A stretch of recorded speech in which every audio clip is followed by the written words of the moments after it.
Hey, Three Crosses family, welcome to the podcast. My name is Pastor AJ. I oversee life groups and discipleship.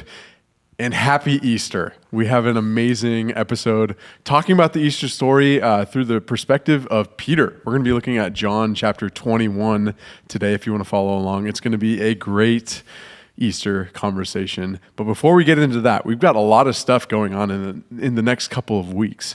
And so the first thing we want to let you know about at Three Crosses is Celebrate New Life Sunday is next Sunday. And so you're going to want to sign up for baptisms or baby dedications, whatever is most relevant to you. If you haven't been baptized, we'd encourage you, if you're a follower of Christ, get baptized. It's one of the steps that we encourage you to do at Three Crosses, and it's just a beautiful Sunday to be a part of. And so Celebrate New Life service, you can learn more by going to our website.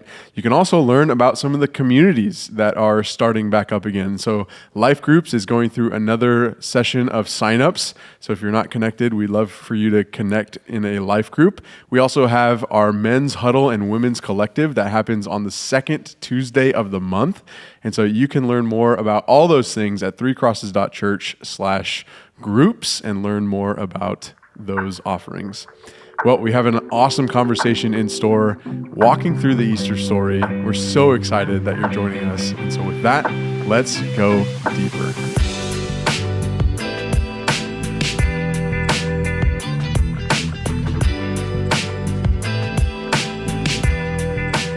In the studio on this Easter Sunday, Pastor Danny. Pastor Danny, he is risen. He is risen indeed. This is an awesome time to get to encourage one another with those words. And I actually wanted to start there with he is risen because, you know, on this podcast, we get to spend a lot of time thinking about what we're saying, right? And so this idea, he is risen, this resurrection. And I loved how you opened up your Sunday message and talking about how Jesus appeared to all sorts of different people. Jesus appeared to Mary, appeared to Thomas. We get that doubting Thomas situation. He then appeared to Peter, who we're going to talk about a little bit more. And then later in scriptures, it talks about him appearing to his disciples and up to 500 people at one time. And so when I think of people saying he's risen, I wonder if people have like stopped and thought like deeply about what that entails. And so let's just start there.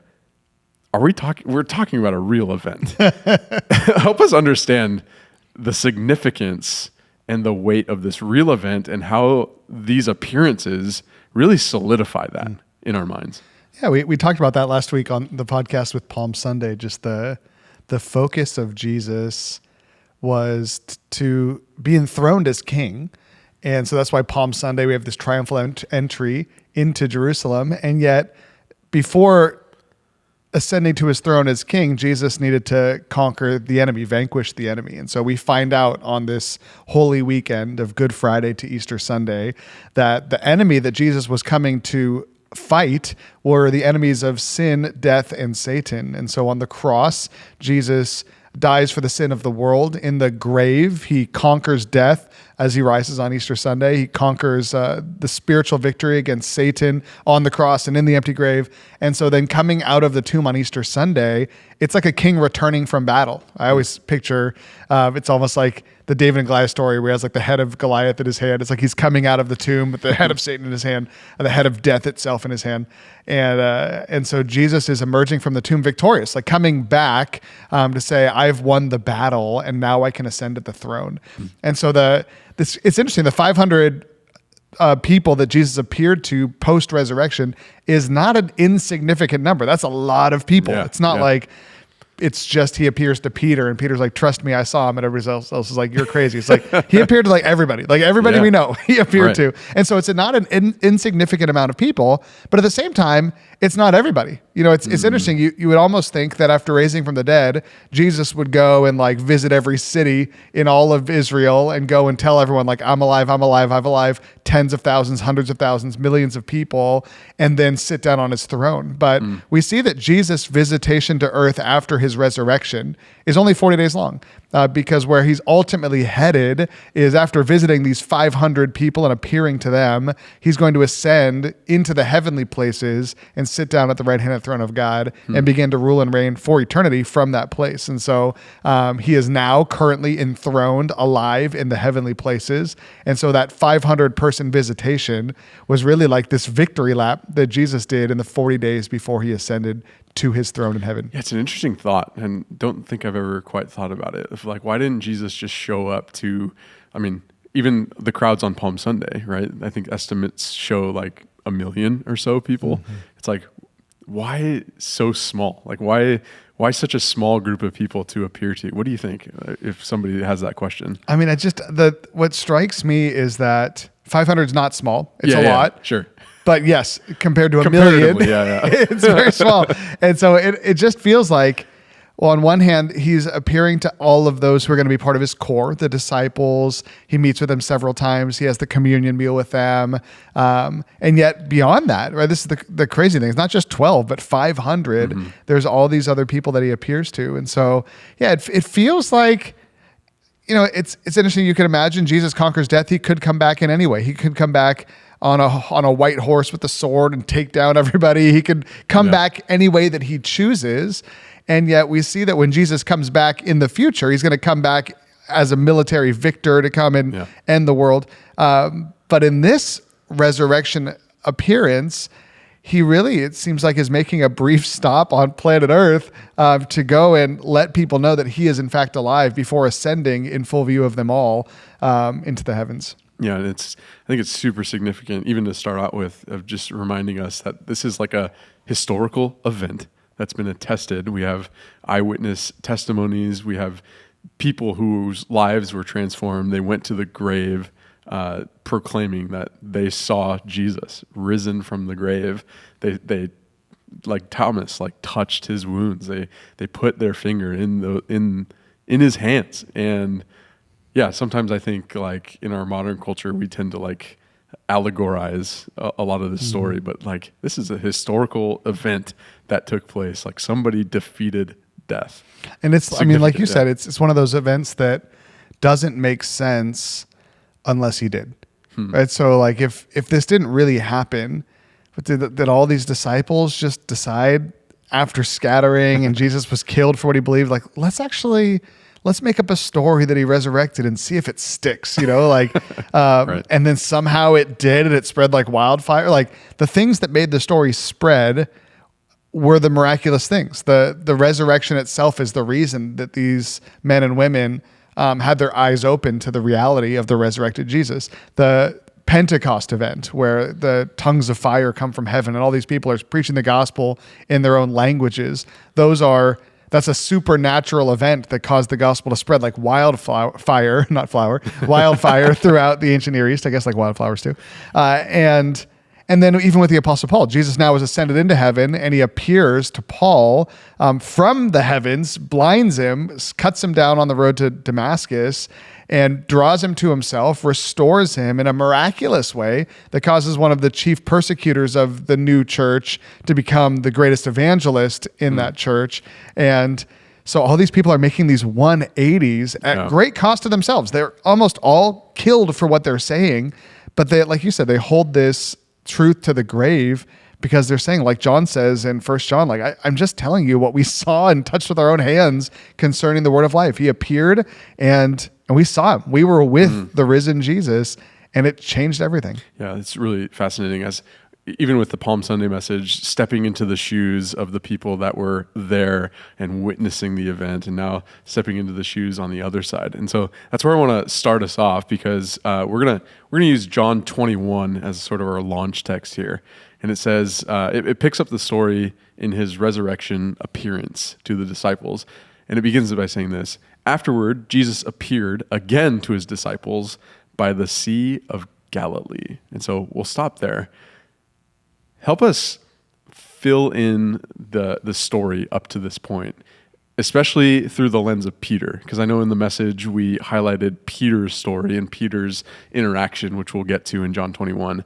But help us paint a picture of Jesus's post-resurrection appearances up to this point where Jesus is going to appear to some of his disciples at the Sea of Galilee. So Jesus raises from the dead, and on Easter Sunday, Peter and John are some of the first to arrive at the tomb. The women, Mary and the other Mary, and is it Salome? Is that who are going to the tomb on Easter Sunday? Yeah, I'm not sure. To anoint, to go and anoint his body that's been buried. And so they go and they find that the tomb is empty. So they rush back. They tell the disciples. The disciples don't believe them. So Peter and John run to the tomb. They get in this foot race. John goes in, doesn't see Jesus. Peter goes in, and John makes sure to note so he that tells everybody knows the whole world. And I got there first, and then Peter's like looking in, trying to figure out what's going on, and Jesus appears to them several times. Like he appears to Mary in the garden there.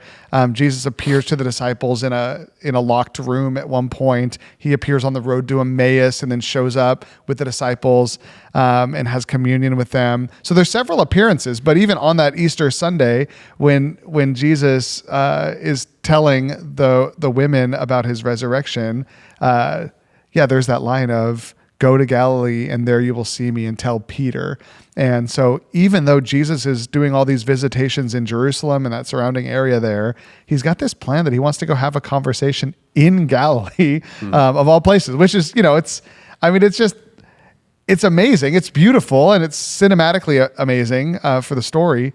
But at the same time, you think, man, like that's a long journey. It'd be like if Jesus is like, "Hey, I'd love to meet with you. Can we meet up in a couple days at Lake Tahoe? And you're going to have to walk." It's like, sure. Yeah. Why can't we just be right here? Like we're already here. But Jesus has this plan to like, hey, we're going back up north and we're going to talk up there. And so there's these preliminary visitations that are significant in of themselves, but he's ultimately saying, hey, we're going to connect at a deeper level when we get to Galilee. So, you kind of wonder what's on their minds as they're traveling up to have this visitation meeting. Yeah, like, man, all right, this is a long walk. A lot of time to think. And it's a lot of waiting too, because even like after that, he ascends. And he's like, "Hey, don't leave Jerusalem, but wait for the Spirit." It's like, okay, now we're going to go back to Jerusalem and wait for the Spirit, and so there's a lot of waiting, but it pays off. But yeah, right from the get-go, you can begin to see Jesus has a lot of intentionality in, like you said in the message, calling for Peter specifically,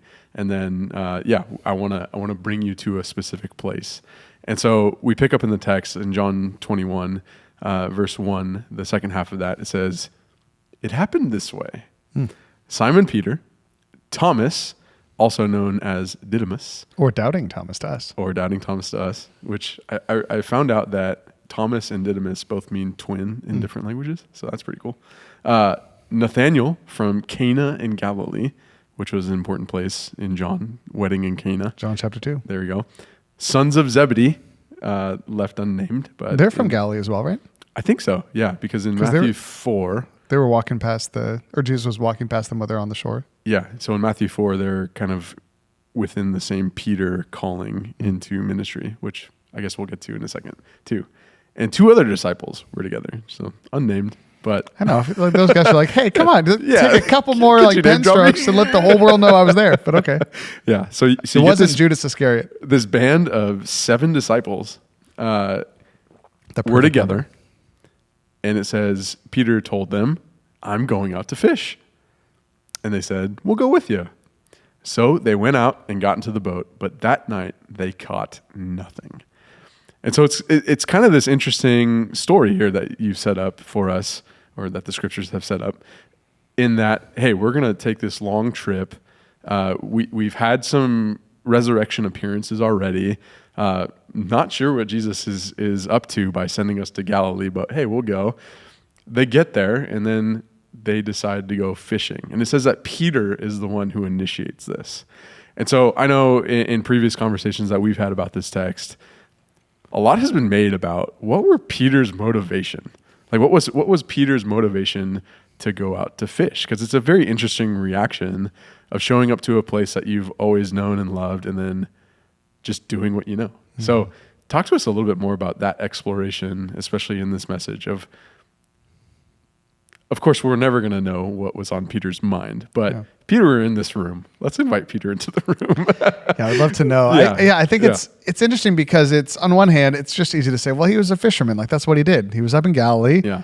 It's like, doesn't know how long he's going to have to wait till Jesus shows up. So like, we're kind of bored. What are we going to do? It's like, well, I spent my whole life fishing this lake. Let's go fishing, At the same time, like part of what's hard to believe is like, he wasn't a recreational fisherman. He was a commercial fisherman. And so it's, I don't know. Is that something you go do for fun? Like if you're like if that was your job and then you're like, I'm going to do this for fun. It's like, man. Like, well, let's just say if he was a farmer and he went back to Galilee and it's like, we got a couple days. Hey, you guys want to go plow that field or something? It's like, what? Like, no, I don't want to do that. Let's just relax. Yeah. This is like an all night thing. He goes out, he's got to get a boat in the middle of the night. He's fishing all night long. It's going to make you exhausted for the next couple of days. So like, I think part of that is like, so what is he doing? He's not just like grabbing a rod and a reel and going down to the shores and relaxing and just throwing, like he's going to work. And so I think that's one reason people ask, like, why is he doing that? Vocation is an important thing in the Gospels, where the last time we saw Peter fishing was on this very lake where Jesus came up and said, I'm going to teach you to fish for men instead, was what implied. He dropped his nets, which was this symbol. If you ever heard a message on that John 4 passage, it's this symbol of like, wow, he's changed careers. He's left his nets behind. He's left a livelihood. He's left, the sons of thunder, left their father, the family business. It was a huge deal.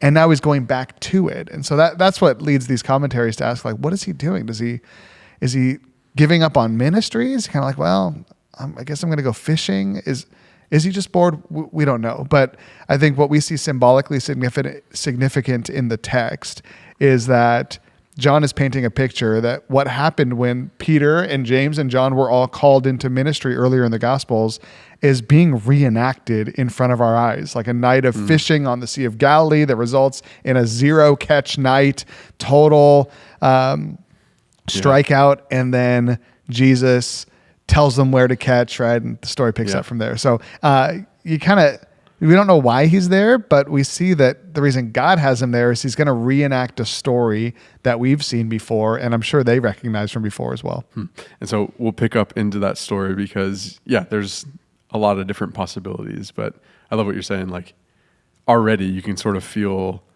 oh, I've seen this story before. Like if you're an attentive reader, and we'll talk a little bit more about what other gospel accounts have in that story. But verse 4 picks up, it says, early in the morning, Jesus stood on the shore, but the disciples did not realize that it was Jesus. He called out to them, friends, haven't you any fish? No, they answered. He said, throw your net on the right side of the boat and you will find some. When they did, they were unable to haul the net in because of the large number of fish. Then the disciples whom Jesus loved said to Peter, it is the Lord. And so we'll pause the story there. What I find interesting is none of the other gospel accounts have this final scene of Peter stepping into a fishing expedition or whatnot. But what they do have is what we were talking about earlier. Matthew 4 accounts for Peter's initial call into discipleship of Jesus, where he lets down his nets. Luke 5 expands on that as well. So it's just really interesting to me how different gospel accounts have different takes. It's not. I don't think they're like taking the same event and like placing them in different places, but it's just very interesting to me that John includes this at the end, whereas the other gospel accounts talk about like the tomb situation that you were saying, or all these different appearances that Jesus made. So my question is, what do you think John has in mind here as he is putting this cap on his story, hearkening back to an event that kicked this whole movement off, really, of this initial calling of this discipleship? It's almost like a parentheses in between the stories, but you almost have to go to a different gospel account to get them. To get the whole picture. Yeah. It's interesting because it's each of the gospel authors, as I'm thinking through the different accounts, they all have the resurrection a little bit differently, right? So like Luke gives a real this is an account where you can go if you really want to get tactical into like what happened on that morning and who was there and what order, all that kind of stuff. Mark is kind of the mystery gospel where it's like they go to the tomb and they're bewildered and amazed, like what has happened? It's like this cliffhanger, and it's just like, wait, what happened? It's like, well, even in the passage you mentioned on Sunday, Mark 16:7, that's kind of the end. It's that's like the go end to of the Galilee. book of Mark. The later scribes kind of add a little tag ending of like, just if in case you only read this book, like other stuff happened too. But Mark just leaves it with this cliffhanger of like, and then the tomb was empty. Like, make it what you want out of that. Matthew ends with the Great Commission, and it's this picture of now we're going to go in the world and make disciples. And so it's interesting that John ends with these interactions with people connecting with Jesus really personally. And it's interesting. It's on brand for John. Like John talks a lot about relationship. He always refers to himself as the disciple that Jesus loved. And now he's got this interaction that Peter has with Jesus, where Jesus is asking him, do you love me? Do you love me? Do you love me? And John's there listening and even gets involved into the conversation or invited into the conversation later in it. So part of it's like he tells the story because he was there and he heard it. He was an eyewitness. But then it is very on theme for him that the thing he walks away from the whole account thinking about is relationships being restored, love flowing between people, and the way that Jesus is weaving relational fabric back together again. That's very on brand for John. And all the cool Cana stuff happened in John's gospel too. So it's like all that Galilee stuff is really like John brand stuff. Yeah. And I know, like, to throw a skeptic question. Oh, here we go. On Easter. I know a lot of people will say that, the differences in accounts are enough to make me doubt that this actually happened. What would you say to a skeptic that says, oh, well, Pastor Danny just admitted that like there's different takes on different events? Like, what would you say to a skeptic? Yeah, it's funny because as I was thinking about, like, as you were talking about the differences between the Gospels, I was thinking, man, it's crazy. As you read these different accounts, you realize how true the story really is. That like, if all you have is John, it's like, oh, that's cool. He came and found them while they're fishing on Galilee. But if you've read the other Gospels, you're like, wait, this looks a lot like what happened. I wonder if I was there, if I would be remembering what happened in Matthew chapter 4 when Jesus, that kind of thing. Right. And so it's funny, like these accounts where they differ, they align, right? Which is like, wait, hold on. Like if this was just like some conspiracy theory, they would not differ. They would be the same. They would all, that's what you do, right? Yeah. If you're all trying to make a conspiracy theory, you have a simple story, you tell the story.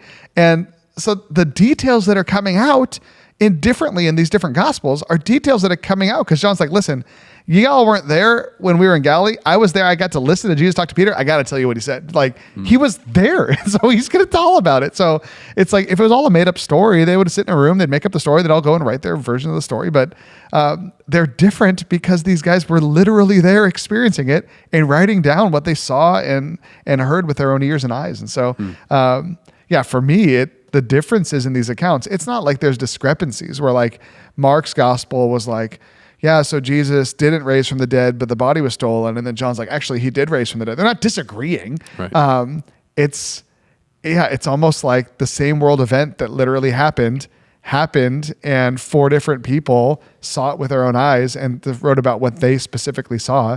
They're going to see different things because they're in different places at different times. And that doesn't make me doubt it. It actually, you start seeing things in the other Gospels that adds more value to these and credibility to these stories. Yeah, I've done a lot of research on just like the different audiences of the Gospels to the Gospel accounts, and how there was something about drawing out the importance. So like I would tell you a story of how me and Laura met in a different way than I would tell, Patty or somebody. Like there might be different interests to the story.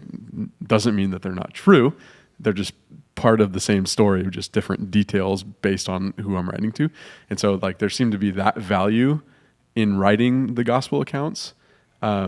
Whereas in our day and age with videos and like cameras, we really value like it has to be point A, point B, point C. Like it has to all line up. And so it's just like stepping into a different culture, which is very interesting as well. Yeah. Well, it's funny. It's like, yes, like you tell that story of you and Laura meeting differently to different people. At the same time, I'm sure that other people who are involved in the story of you meeting tell that story differently because they saw it from a different vantage point. Yeah. So it's like whenever, I mean, I think of this story of Jessica and I meeting, we met here at church, and there were a bunch of other people involved. Like I've heard tons of people tell the story. I think of like Tyler Scott, who used to be a pastor here. He was the college pastor at the time in the room where we met. So he's told the story from his vantage point. He's like, oh, actually, and me and this other guy, Chris, were conspiring to XYZ. I'm like, what? You were doing that? So it's like, it's not like, wait, this story's not true because Danny didn't even know that. It's like, well, how would I know that? I'm a finite human being, right? And so as you're listening to these different vantage points, you actually get a fuller, more accurate picture of what happened because now it's in 3 dimensions. And so, we just need to apply the same rules of logic that we do to storytelling today to the scriptures. It's like the fact that these were real people who saw the same event through different lenses and in different cities and had different conversations, that adds credibility, that adds richness, that adds like reason to believe it. Yeah. It doesn't take away from anything. And the fact that they didn't misalign in the most critical details of Jesus rising from the dead, the grave being empty, the transformation of everybody around him, appearances, not differing in those senses, is like pretty critical. So let's continue the story here because we get to see Peter's reaction to seeing Jesus on the shore and hearing John say, "It's the Lord." As soon as Simon Peter heard him say, "It is the Lord," he wrapped his outer garment around him, parentheses, for he had taken it off, and jumped into the water. The other disciples followed in the boat, towing the net full of fish, for they were not far from shore, about 100 yards. Such a fascinating response and such a Peter-esque response. I mean, you're looking throughout the Gospels and Peter is the one that's just like, I'm the first one to take that step off the boat. I'm the first one to say, Lord, may it never be, I'm the first, whether for good or for worse, right? Sometimes it gets them into sticky situations. This feels such like a Peter response. And I love what we did in the message on Sunday in talking about, what should our approach be to the Lord if he were to show up and wanting to have one of these conversations with us and wanting to have a dialogue with us. And so thinking about, people showing up on Easter or listening to this for the first time, maybe,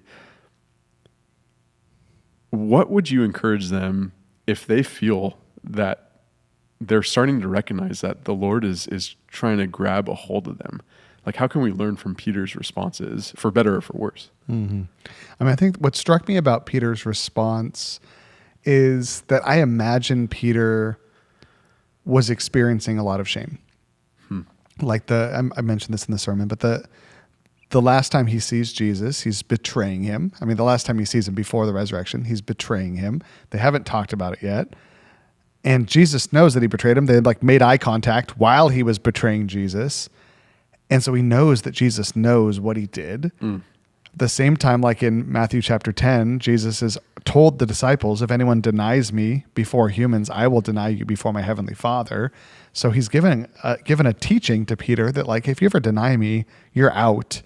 And so I would have to imagine, like, part of what Peter is experiencing is the shame of, like, maybe Jesus wants me to come up to Galilee so he can tell me just formally that I'm fired or whatever, or like, but at the same time, you would have to hope there's a sliver of hope where it's like, hey, but maybe he's going to be gracious. I didn't expect this resurrection thing, right? So it's like, you're just scared because this conversation could go either way.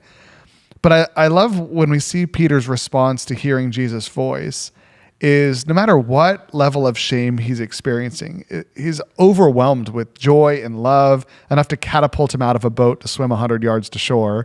And I love how I feel like John's trying to throw Peter under the bus a little bit, where he's like, it's like he put on his clothes, then jumped into the water, and the rest of us we had to drag the nets. We had to do the rest of the work. And then honestly, we were pretty close to the shore, so we just paddled the rest of the way and got out of the boat like normal people.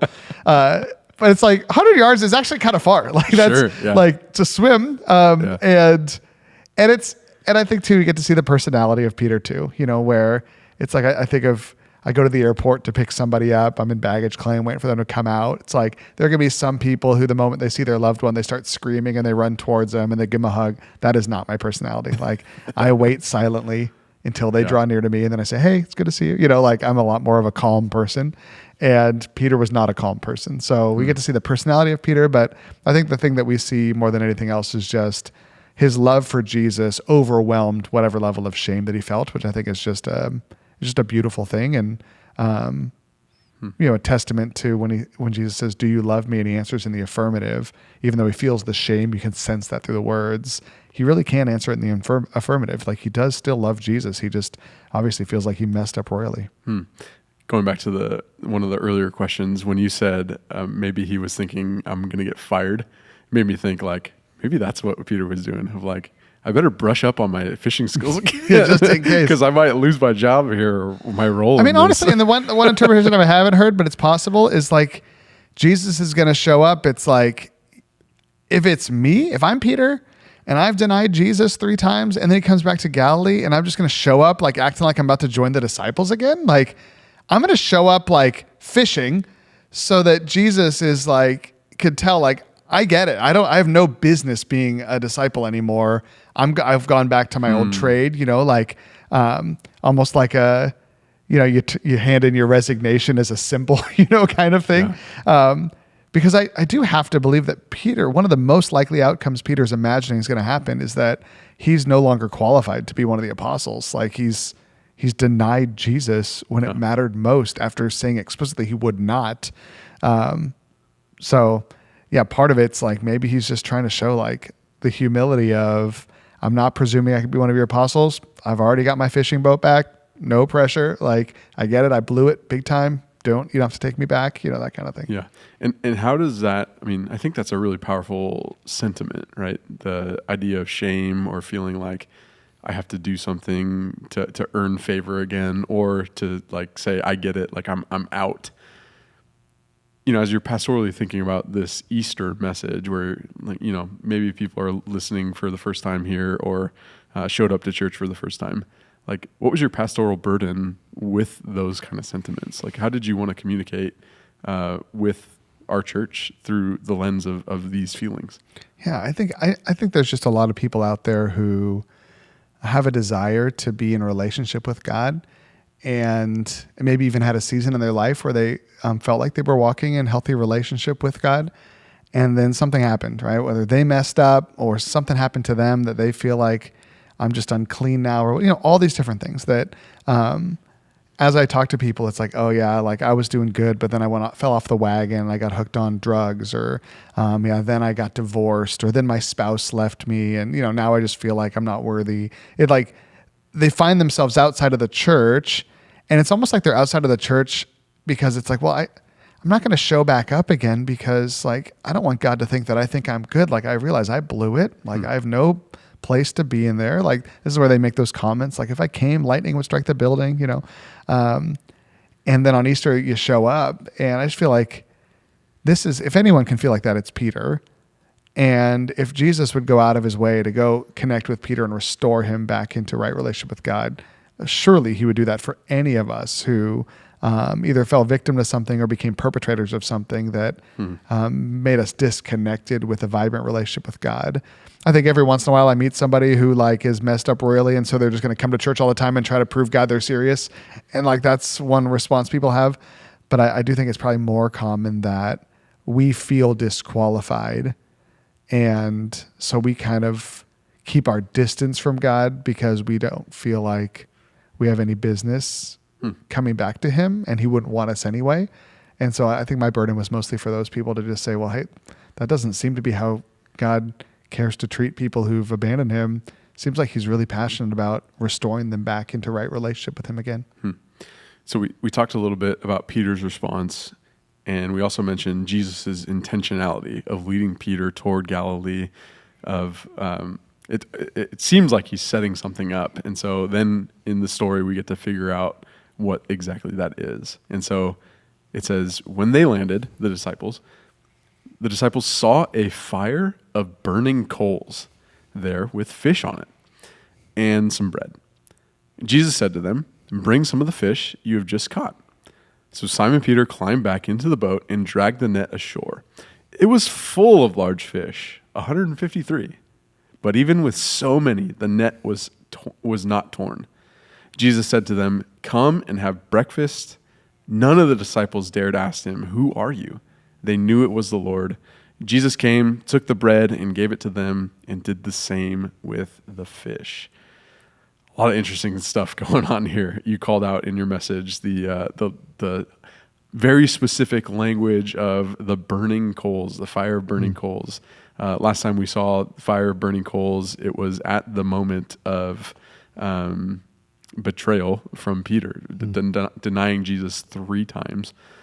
We see fish at play. We see a lot of commentaries make a lot about, was there fish on it, or did they bring the fish from yeah. the shore? What was going on here? And then, it's kind of funny because it's like if there was no fish on it, it's like that doesn't solve all the questions, because it's like, well, where did the bread come from? Did he bake the bread? Like, is it like kneading, or did he go get it? Like, where did he get all this stuff? Like, it's not rocket science. He obviously did, but it just feels like he set the table for them to have a meal together. Yeah, and man, the Going Deeper podcast. And if it's like he didn't go and get the fish and cook it, he obviously was the one who got those 153 fish for them. So he's like, hey, bring some of those fish that I just gave you. So Jesus is the source regardless. The details that we care about in this podcast. Did you take any deep dives into 153? The only thing that I've seen is part of it, I hear the story and it just reminds me that these are real people who were real fishermen talking about a real life amazing fishing night, where it's like, we caught nothing all night. Yeah. And it's like, then like the biggest catch ever. And the fact they know it's 153 is primarily, I would assume, because they're like, you have such a big haul. You're like, we're counting this. Like, we are telling our friends exactly how many fish we caught. And then the only thing that stinks, I would assume, about a gigantic catch is now you're stuck on the shore for hours, like mending your nets and fixing it. And they're like, it didn't even break the net. Like, it's like, we just caught the most fish ever. We didn't have to do any cleanup. And then somebody's cooking breakfast for us. Like, this was the best day of our lives. And so that's part of it. I think the only thing that I've seen is I saw some statistic that I don't know if this is true, but the people of those times believed that there were 153 different people groups on planet Earth. Oh, wow. Interesting. And so there's this sense of like Peter's fishing for men, and Jesus is like, this is the perfect amount of fish, one for every tongue, tribe, and nation on planet Earth. Interesting. But that felt like a stretch to me, but maybe that's real. Well, if you want to go deep dive into stuff, pick up a commentary on this passage, because it is wild. Yeah, it's a lot of stuff. Triangular numbers meaning stuff. Some interesting ones too, though. Ezekiel 47 is an interesting one, where it's like a fulfillment of a prophecy of casting the nets into this valley or this river. So it's kind of an interesting conversation. I think the bigger conversation is the people that you're talking about with that sentiment of like feeling like I'm out. Making an approach to Jesus, like showing up on an Easter Sunday, you don't quite know what to expect. And then Jesus shows up with burning coals, which could, have like a triggering effect, bringing something from the past up, and then using that to cook breakfast. Just saying, hey, come on, I want to hang out with you. Like, let's have a conversation. Let's have a meal together. What do you think is significant? Like, what message do you want to share with those people that feel that way about Jesus, drawing these two things together that could be triggering, but then like cooking on it? It's such a simple thing, making a breakfast meal.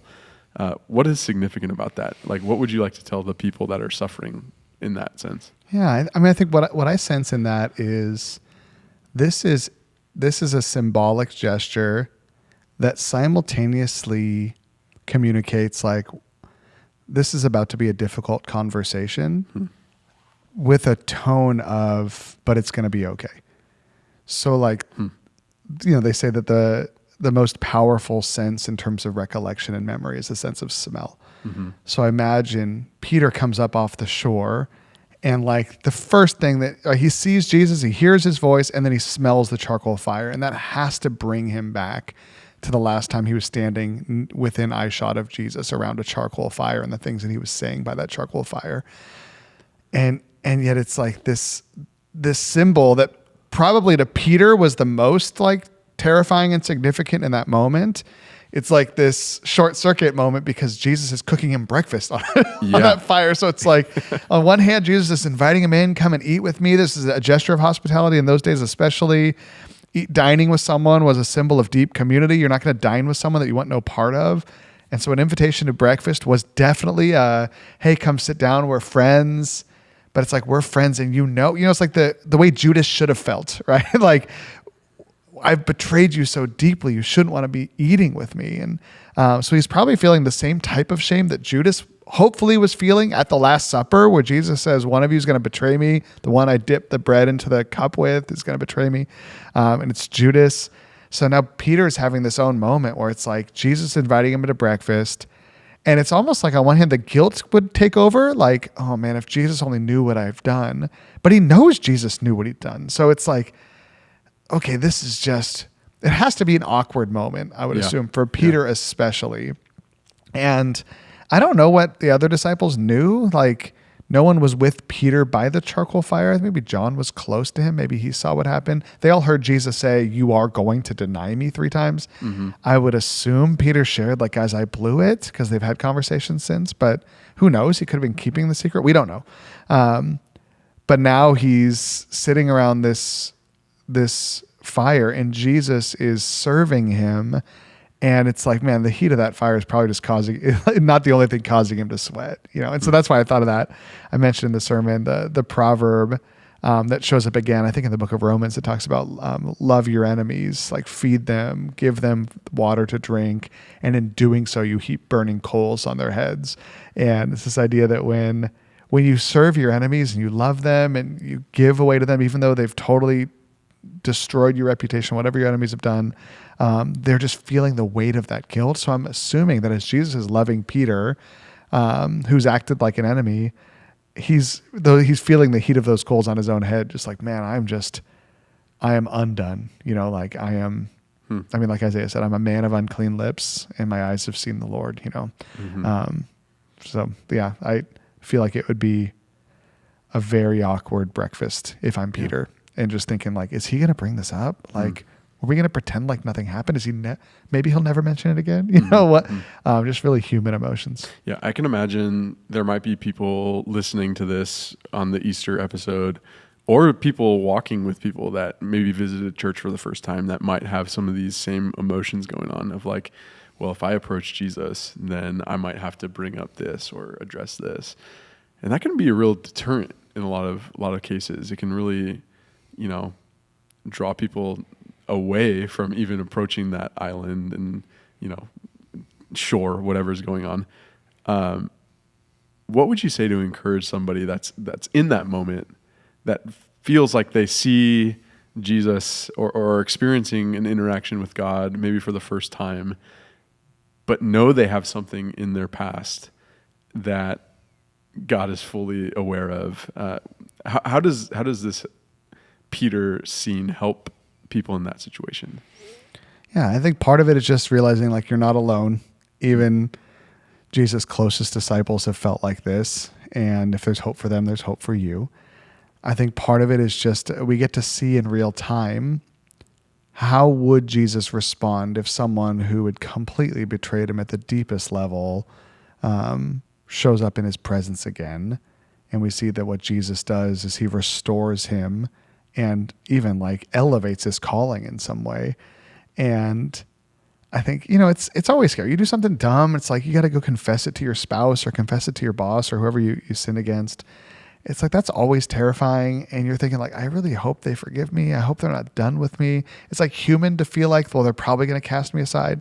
But then when you're dealing with someone who's a good person, most of the time they're like, hey, I forgive you. Like, trust has been broken, but like, hey, let's figure this out. Thank you for telling me. God is infinitely more righteous than anyone that we know. Mm-hmm. So it's like, if the righteous response to confession and openness is forgiveness, you're surely going to get that from God when you come to him. Not just because it's what a righteous response is, but it's God is who we learn that response from, sure, right? Yeah, it's like, that's his character. He's faithful, just. When we confess our sin, he will forgive us of our sin and cleanse us from all unrighteousness. So that is what God does. That is his promise. And so we know that, but when we're the ones sinning, it's like, no, but he wouldn't forgive me, right? There's something in there that we just don't think it's going to happen. And so I just think watching this happen in real time with a real person who's sinned worse than you have has to give you a little bit of hope that, you know what, if Peter was okay, maybe I can have a conversation with God and turn out okay too. Yeah.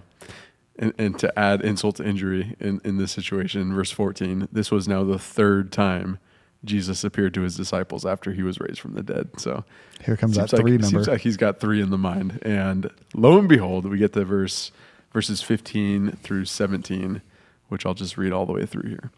When they had finished eating, Jesus said to Simon Peter, "Simon, son of John, do you love me more than these?"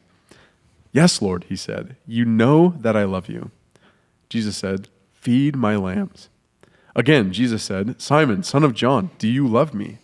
He answered, "Yes, Lord, you know that I love you." Jesus said, "Take care of my sheep." The third time he said to him, "Simon, son of John, do you love me?" Peter was hurt because Jesus asked him the third time, "Do you love me?" He said, "Lord, you know all things. You know that I love you." Jesus said, "Feed my sheep." A very, very interesting interaction. Just thinking about the whole story up to this point with Peter's denial leading up to this moment, charcoal of fire, Sea of Galilee, all these, just every sensation, food even, hitting in this one conversational moment, three times. "Do you love me? Do you love me? Do you love me?" And then "Feed my lambs, take care of my sheep, feed my sheep." So I guess this is the interaction where Peter is he's launching straight into his trials, right? He's launching straight into his challenges with Jesus, walking with him through that. And so what can we learn from this interaction? And what can we expect as we embark on this journey to confront some of those things that we carry into church that have been keeping us away from God, and God wants to address? Like, God doesn't ignore it and say "Hey, we'll bring it up 2 weeks later." It's one of the first things that he does with Peter and calls him out specifically, "I want to bring you here." So what can we learn from this encounter that might help ease our minds as we do approach those things that are so heavy and burdensome in our lives, that feel like they disqualify us from being with the Lord? Yeah, I think first of all, we get to watch how Jesus navigates this conversation. And what we see is that he navigates it like a caring father who is trying his best to just restore someone gently. Right? Like we learn in Galatians where Paul says, if somebody sins, you who are spiritual should restore him gently. And this is a very gentle restoration. There's no lecture. There's no even let's rehash this thing. Jesus doesn't even say "Peter, hey, I saw you by the fire. Can we talk about that? What happened?" And make him squirm. It's he brings up this "Do you love me?" question 3 times, which obviously is a symbolic thing that reminds him that, hey, I'm doing this on purpose. We're talking about the fire thing. Yeah. But he does it in a way where it's just man, he talks around it so as not to cause Peter more pain, it seems, than he needs to. But it's not like Peter's not catching the hint. He's talking about the betrayal. And yet he just jumps right to the "Do you love me?" question. Not, "Are you going to do better next time?" Not, "Do you regret this?" Just, "Do you love me?" It seems like that's all Jesus cares about. It's if you love me, that's enough. And Peter's well, I absolutely do. You're right. So it's just and that's the tension we all feel. It's man, I love God, but I really blew it. Jesus didn't ask, "Did you blow it?" He just asked, "Do you love me?" It's that's enough. It doesn't matter how much sin that you've compiled. Right. If you've got this forward lean faith, love towards God, that's the ticket. That's the key to enter into a restorative conversation with Jesus. And so I do think you might not be able to promise you'll never mess up again. Might not be able to quantify even why you messed up last time. But it's if you can say, "God, I still love you, even though you shouldn't love me anymore. God's like, well, I do. So let's pick up where we left off. Like it just feels like Jesus says the fewest words possible to really just like get to the heart of the matter and move into restoration as quickly as possible. So talk about the feeding my lambs and taking care of my sheep, because I think there's been a lot made of, why is he talking to Peter here? Why couldn't he be talking to all his disciples and like, hey, this is what I'm going to have you guys do? I know there's been a lot of conversations around that, but what would you say is the significance of him being instated? Because you would figure like maybe this would be a good moment where he could bring up that fisher of men thing, but he transitions the statement into feeding my sheep and my lambs. So what would you say about that one? Yeah, I love that you're saying that, because I've been thinking about that a lot, and I've never heard anyone draw it out. Because what people usually get hung up on is in the Greek language, when Jesus says, "Do you love me?" He asks him, "Do you love me?" with two different Greek words for love, and Peter responds with just one, I think. Yeah. And so it's like, oh my gosh, why is Jesus changing the Greek word for love here and whatever? And it just feels like, I don't know, why is he changing sheep and lambs? Like, it just seems like that's just, they're having a conversation. It seems like a literary device. Like I wouldn't overthink it. But I was going to say, I was thinking you were going to bring up the question, why does he say like agape, phileo? Yeah. And I was going to say, what I think is actually more significant is that he's changed this like fishing calling to like a shepherding calling. Like Peter's calling has always been revolving around fishing. Like you used to fish for fish, now you fish for men. And Jesus is like, okay, you used to fish for fish, now you're actually going to be a shepherd of my sheep. And it's a real it's a change from the lake to the pasture, and an actual vocation change, right? Not like a figure of speech, but so I just wonder, like, is that significant? Like, why didn't he say, feed my fish, take care of my fish, and that's just an interesting thing. Like he's, I don't know if that's significant or not, but we do see that Jesus has, as he moves into the future, Peter does take a real shepherding role. He stays in Jerusalem. He cares for the flock in Jerusalem, where like Paul kind of becomes the fisher of men out on boats, on ships, on the Mediterranean Sea, going and doing evangelistic journeys. And so, yeah, it's interesting. He's got this. It's not just he's restoring him to his old calling. There's a little bit of a hint of like, I've got this new calling for you. And and yet it's still uniquely Peter. Like, do you love me more than these? It's like, that's another thing. A lot of ink has been spilt. Who are these? Do you love me more than these guys? Which I kind of love that one, because it's like Peter's like, I love you way more than John does. Like, I love you the best of everybody. Like, that's like a total Peter thing. Yeah. The same time, you could be talking about the 153 fish. Like, hey, you just had a great catch. Do you love me more than you love catching fish? He's like, yes. It's like, okay, then let's get you back into ministry, because that's, so who knows? But the whole thing is just a beautiful invitation to a next step, not just a restoration to the past, but I'm going to bring you into a renewed calling where now you're going to be a shepherd of my flock, which is language I don't think Jesus has said to Peter before, but he's been alluding to it. And so it's like, you're going to be a fisher of men. I'm going to build my church on this rock of like, you are the Christ. There's like, you're going to have a foundational piece in this whole thing. And now you're going to care for my people, which is it's beautiful. Yeah. It's interesting. In 1 Peter 5, Peter, the same Peter, is writing to the churches, and he uses very similar language to this scene right here, talking to fellow elders, saying like, shepherd the flock of God that is among you. Like similar verbiage that we see in this interaction here in John 21. Shepherd my sheep, watch over it, not because you have to, but willingly, not acting as lords over God's people, but becoming examples to the flock. So it does seem like there's a significant change between fishing and shepherding. And I wonder if it's because like, I suppose the only difference is his journey of this wandering situation. And I can imagine like there's a difference between catching fish where they are versus like now you're trying to guide sheep to follow, and obviously sheep are prone to wander. So like you kind of use their staff to like bring them back into the fold or something like that. I mean, it's fine. I mean, at the very core, we could speculate, right? Fishing is a profession where you go and you hunt down these live animals and you put them to death and eat them. Where like shepherding is one where it's like, most of the time these shepherds are not slaughtering these animals. Yeah. They're like shearing them. They're caring for them. They're protecting. They're keeping them alive until they can hand them over to their master, who can come and, whether it's they need wool or they need meat or whatever it is. And so it is like, it's a protective career pathway instead of a hunter career pathway. Yeah.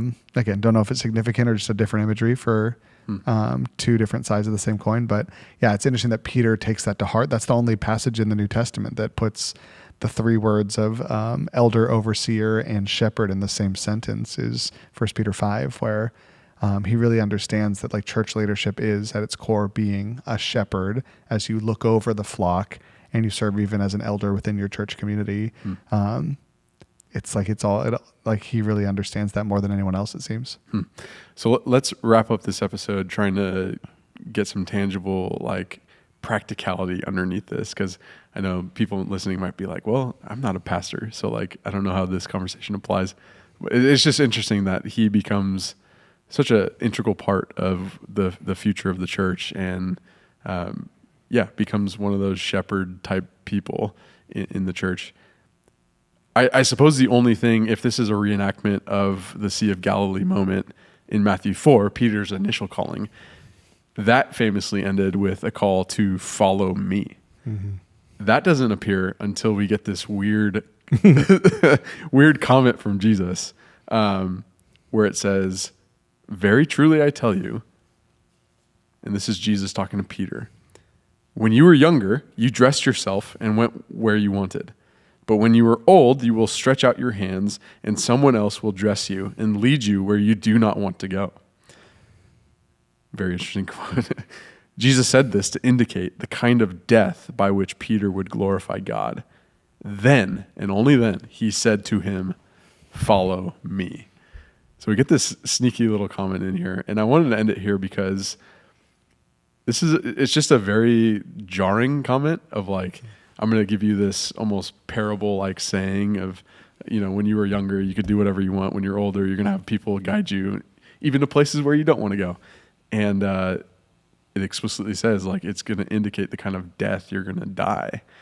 And so thinking about people listening even to right now, maybe this is their first time listening to this podcast after the Easter service.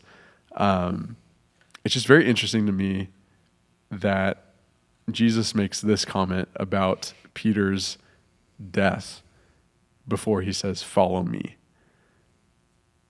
How does that encourage anybody to follow Jesus? It's like, it seems like it's an intimidating thought to think like, all right, he has my death in mind and he's calling me to follow me. Like, is that an intimidating thought? How should we feel about that call, saying like, now he's encompassing my entire life. Follow me. How should we feel about that call? Yeah, I think part of it is that realization that following Jesus is a call to take up your cross and follow Jesus. And like, literally, if we're going to follow Jesus, well, Jesus' path took him to the cross. It took him to death, took him to martyrdom. And so that is a realistic thing that happens to people who follow Christ, is like, whether or not you die in this world, put to death for your faith, there's this laying down of your life to say, okay, my life is now over. The life I now live, I live for Jesus.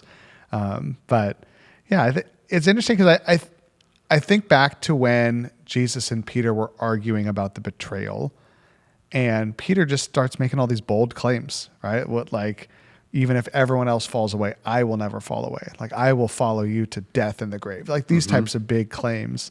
And Jesus is like, you won't. You're actually going to deny me 3 times. Like, I will never deny you. And now it's like the tables have totally reversed, where Jesus restores him 3 times. And now Jesus is the one saying, come and follow me, and it's going to cost you your life. And it's like, and it's funny because it's like, I mean, I get it, but like a few weeks ago when Peter said, like, I will die for you, it's like, he probably meant it, but like when Jesus says, you're going to die for me, it's like, oh geez, like that's like scarier. Yeah. But it's really just mirroring back. Like, this is what, it's interesting. It almost gives some validity to what Peter was saying before, where it's like, he was speaking the truth. It just didn't happen the way that he thought it was going to. He thought he was going to protect Jesus from death or die trying. But really, it's like, no, you're actually going to like share the gospel or die trying, or maybe die trying. And I think all of this conversation kind of comes back to that question you asked before, like, what do we say to folks who are like, well, I'm not going to be a shepherd, I'm not a pastor, how does this relate to me? And I think that's exactly where this passage lands, is when Peter like points at John, I'm like, well, what about that guy? He's like, I've got my own path for that guy. Like, just let's worry about me and you follow me. And I think part of that is the realization that, yes, this is a unique story, and yet Jesus wants to write a unique story for each of us. That some of us he will call into ministry, others of us he will call into raising families, other of us he'll call into the workforce, call into singleness, call into these different places. And some of us will suffer greatly, some of us will just live great lives. Like, and who knows the mysterious plan of God for us, but all we can do is follow him and let him write our story. And he knows where we're going to go, and he gives us the faith that we need to go down the path that he's called us to. And yeah, I mean, Peter just so happens to ask, what about him, about the one disciple who is not martyred for his faith? So, right. Yeah, there is a theme in that first century that most of the disciples, except for John, either were put to death for their faith, or Judas took his own life because he left the faith. But that cost all of them their lives, except for John, who died. But John died as an exiled prisoner, like on an island. So it's like, I don't know if that's much better. He got life in prison instead of the electric chair, but still life in prison. But yeah, it cost all of them greatly. Yeah, and I'm thinking of, the resurrection itself, of like Jesus defeating sin, Satan, and death, and coming out victorious. And by faith, we enter that story too. And it seems like this whole narrative of Peter starting by denying Christ 3 times, I just see reconciliation and even resurrection, like bringing this situation that was so tragic in his life and just completely restoring it, just like reinstating him into his role, bringing out the charcoal, bringing out the scenery, bringing out the taste and all these different things. And then saying, I still have a plan for you, and like tailoring it to Peter, like Peter's demeanor, Peter's heart that we get to see and read throughout the scriptures of, wanting to go all in for him. It's like, I have that plan for you. And I think that's so incredible. So incredibly comforting that like God knows us deeply. And when we interact with him, he wants to redeem us and reconcile and restore us into the person that we were meant to be in his kingdom. And I don't know, there's something so beautiful about that. And so, may that be encouraging. That passage is very intimidating, but when you realize like this is God drawing out the best of Peter, I think that can be said the same for anybody that comes to God. It's like making you into the man or woman he designed you to be. And so there's something beautiful about that. I think one of those things, we talked about resurrection, and right after this, we're having a baptism Sunday. And so maybe you're listening out there, you want to do something, you want to respond, you want to have this shore moment with Jesus. How does baptism tie into that? And why would encourage our audience to get baptized? Would you? We should all get baptized. The baptism, the symbol of baptism is exactly what we're talking about. Yeah. That in the midst of this life, you die and are buried with Christ. You raise from that grave a new creation. And with the life that he's now given you, it's like Peter says in his epistle, it's this pledge of a good conscience before God. Like, I'm going to follow you now. Like I'm going after you. And so baptism is something that Jesus calls all of his followers to experience. And there's something beautiful that happens when we are baptized. God's grace shows up in a supernatural and beautiful way as a sacrament of the church. But as more than that, not more than that, I guess, but alongside of that, it's also just a beautiful picture of the gospel that we get to experience. And so, if you are a believer in Jesus, you haven't been baptized, that is your next step. God has called us to all be baptized.